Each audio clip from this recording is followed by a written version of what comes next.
Terima kasih Nur Fahana dari Pahang. Kita bawakan semula perhatian anda ke studio Selamat Pagi Malaysia, dan pagi ini khusus untuk atlet negara kita dengan begitu banyak cabaran yang telah mereka lalui dengan penundaan acara-acara sukan antarabangsa, dan apakah hala tuju selepas ini, the way forward kalau kita boleh gunakan terma tersebut, membawa kita kepada visi Sukan Negara 2030 di studio pagi ini.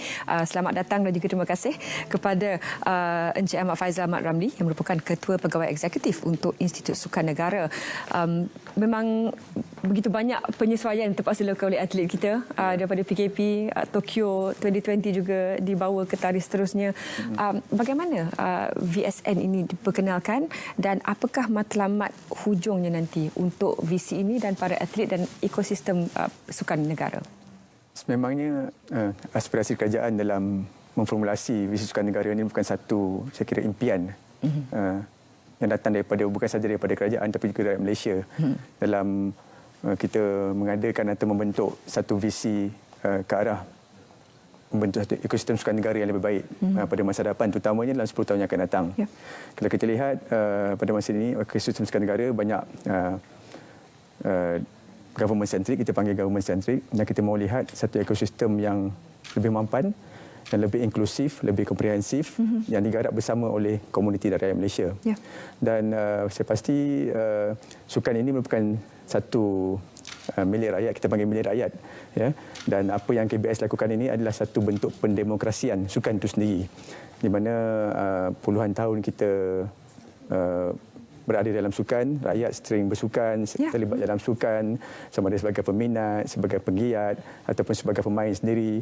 Saya kira ini adalah satu gerakan yang baru yang KBS perkenalkan dalam membawa rakyat Malaysia ke arah satu visi yang kita panggil visi Sukan Negara 2030.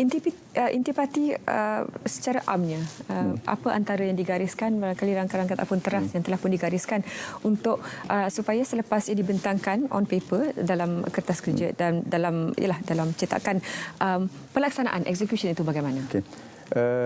Dalam pembentukan visi Sukan Negara ini kita akan adakan satu canvas, ya. Okay. Dan pastinya terdapat beberapa bidang fokus yang kita akan cuba tumpukan dalam pembentukan canvas ni. Canvassing yang kita panggil canvassing ini akan melibatkan pelbagai elemen, ya. Pertamanya adalah mengenai pembudayaan sukan itu sendiri, ya. Keduanya adalah pembangunan bakat, di mana pastinya satu elemen yang sangat saya kira ramai sedang perhatikan sekarang, pembangunan bakat. Ketiga, kecemerlangan sukan. Pastinya kegemilangan sukan negara itu menjadi inspirasi kepada ramai rakyat Malaysia nanti. Kemudian Malaysia sebagai satu hub sukan. Hub sukan ni kita katakan Malaysia sebagai tumpuan dari segi sports tourism, dari segi training center, di mana pasukan-pasukan yang ingin berlatih dapatkan khidmat sokongan, di mana boleh datang sini untuk training camp dan sebagainya. Itu satu elemen. Kemudian pastinya membentuk satu industri sukan yang mampan. Saya kira sukan harus dilihat bukan saja sebagai satu riadah lagi, sukan saja.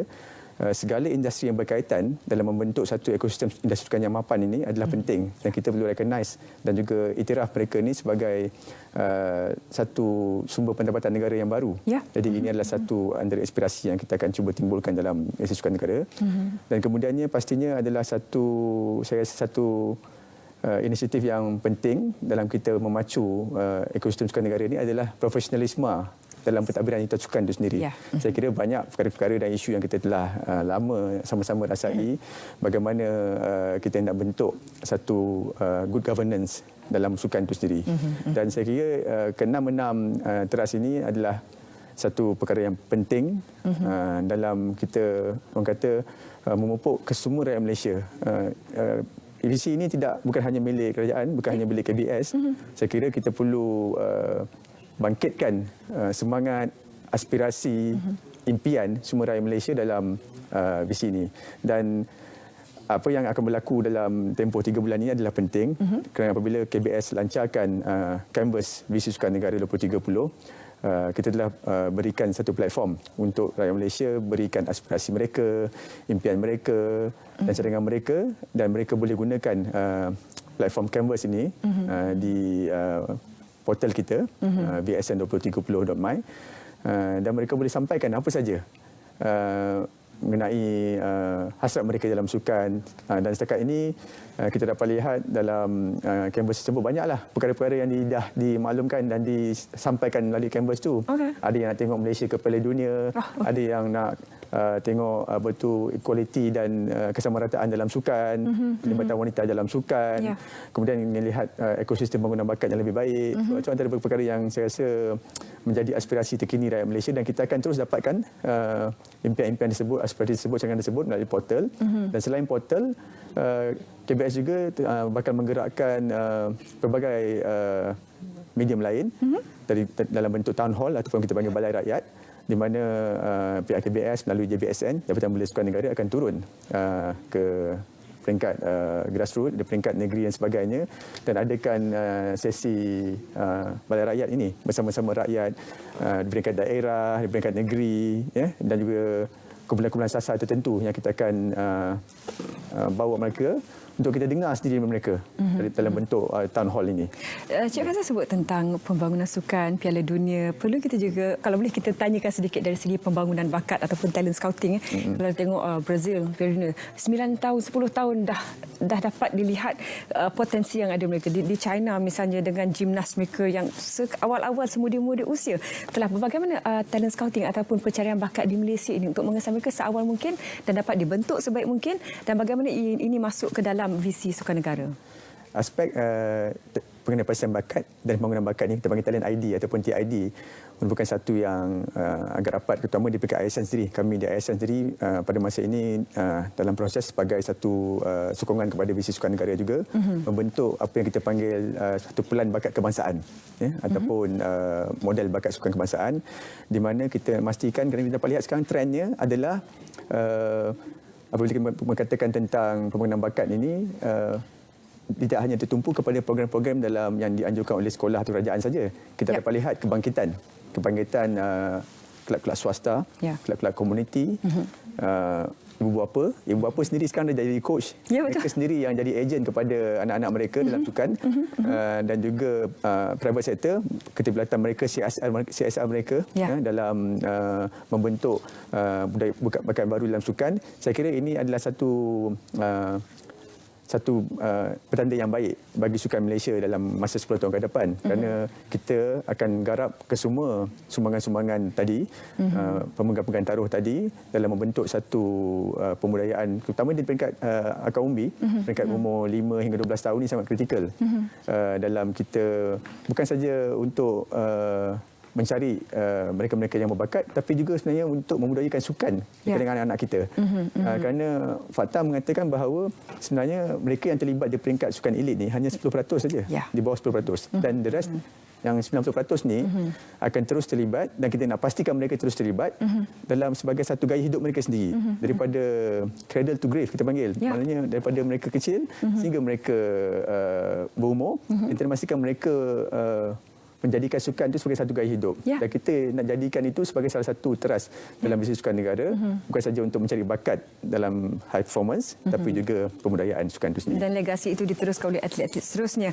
Sedikit masih kita ada lagi, Encik Faizal, bagaimana pula visi yang dihasratkan sendiri oleh Yang Berhormat Menteri Datuk Seri Rizal ketika memastikan VSN 2030 ini dapat dilancarkan sebaik mungkin?